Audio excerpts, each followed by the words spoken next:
breaking news on the nuclear talks in Iran. A preliminary deal is on the table. World leaders reaching solutions on key parameters. President Obama is expected to make a statement just about 15 minutes from now. Let's bring in today's panel. Fox Business's own Charlie Gasparino and David Asman, along with Julian Melchior from National Review. Thanks to all of you for joining us. Jillian, let me start with you. What's your reaction? Oh, boy, I am very disappointed about this Iran deal. I think, we've negotiated it from a position of weakness when we should be negotiating it from a position of strength. We're probably going to end up scaling back sanctions. I think this is a huge win for Iran and a very bad thing for, stability in the Middle East. Well, they suggested, in fact, that we are going to be giving up the sanctions. So essentially, we are giving up our leverage. We're giving up our leverage with a country and a leadership that we know lies about what they do. Now, granted, there are going to be inspectors on the soil, on Iranian soil, but they have figured out ways to bury this stuff and do all kinds of stuff with inspectors lurking around before. But we've just lost our leverage, is what has happened. You don't want to do that with a party you don't trust. I'm not as negative. I don't trust the Iranians, but I don't trust the Russians. I don't trust anybody else we ever cut a deal with. I think what you guys are overlooking is that there are conservatives who look at Iran as a possible, maybe not an ally, but someone that a country that will become more secular in the future. That wants state sponsor of terror. That wants to join in the future. That wants to join the world community. Who says that? I don't think there's any evidence. Which conservative says it? Henry Kissinger. I think if we want to look at it that way, the United States has already missed a huge That's what the White House said. No, that's what Henry Kissinger said. The White House, by the way, is Henry Kissinger. You bring up a great point, because within the White House, I am told by some people that have sources there that they use a code called the Kissinger Code. They want to do, this White House wants to do with Iran what Kissinger and Nixon did with China. They want to bring Iran in from the cold. I think it's a very bad analogy. Hang on. Let me give people a couple of the details, and then we can go back to fighting about them. These are some of the headlines that we've seen come out so far. Iran's president saying there's a solution on key parameters of the deal. They're going to start drafting it in order to finish by June 30th. Germany's foreign ministry is saying there is agreement on a framework for the first 10 years. 2/3 of current enrichment levels must be stopped. Iran commits itself to up to 25 years of constraints and controls on their nuclear program. In the first 10 years of accord, 95% of enriched uranium stockpile must be diluted. Here, I think, is the important part.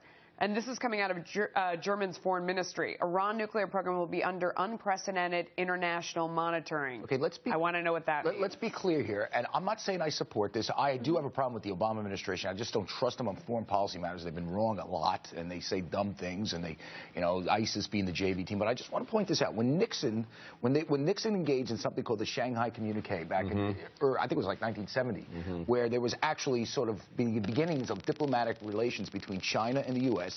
China just left the Cultural Revolution, where they killed millions of people. Understood. Where they promised to wipe out the United States. Yet Nixon, now President Obama is not Richard Nixon, but especially. You want to know the difference, Charlie? The big difference Okay, between China and Iran is that China was not a hegemonic power pushing out not the way that Iran is right now in Yemen, in all over the Middle East, in South America. China was not pushing with its terrorist arm all over the world the way Iran is.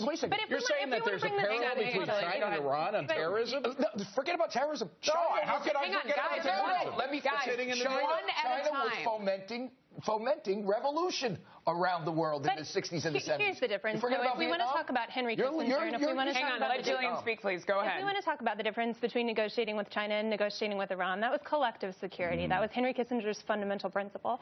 I think with Iran, we have a very different thing. We don't have shared interests in a lot of respects, and we also don't have allies that have the same idea of what's going on with the world order. And I think those are two factors that made China very successful. Hang on, I think another big, Charlie, hang on one second. I think another big problem that we have with this is that as I read through the headlines of the things that they are in theory agreeing to, these sound great, but they've agreed to things in the past, and we have no idea whether they have complied with them.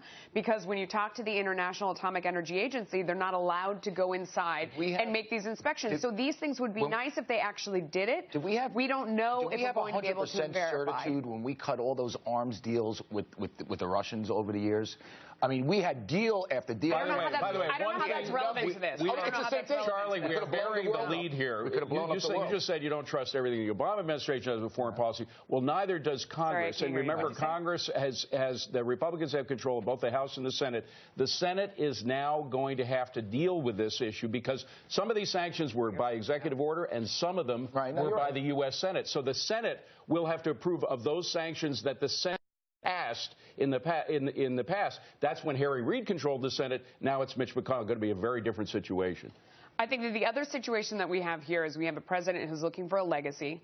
This is definitely something that he wants to make a name on. Absolutely. If this happens and then it turns out it was not a great deal down the line, that will be the legacy. They all look for legacies. You realize that, too. Yeah, absolutely, without question. I mean, but I think at this point, the clock is very much ticking. If you look at the most recent Fox News poll, President Obama on Iran right now, of Americans polled, only 33% approve of the work that he is doing, 58% disapprove. These numbers have turned, in a more negative direction for him. I think that Americans are concerned about this, especially in its relationship with ISIS and everything else. Which is why he won't be able to avoid the United States Senate. They are going to have to look at this agreement somehow. There are some executive order sanctions that the president can remove on his own, but there are other sanctions that were put on by the U.S. Congress that they will not be able to get through Mitch McConnell unless he's certain this deal is better than what it seems to be right now. I agree with Charlie. We don't know all the details. And I love your spirited conversation.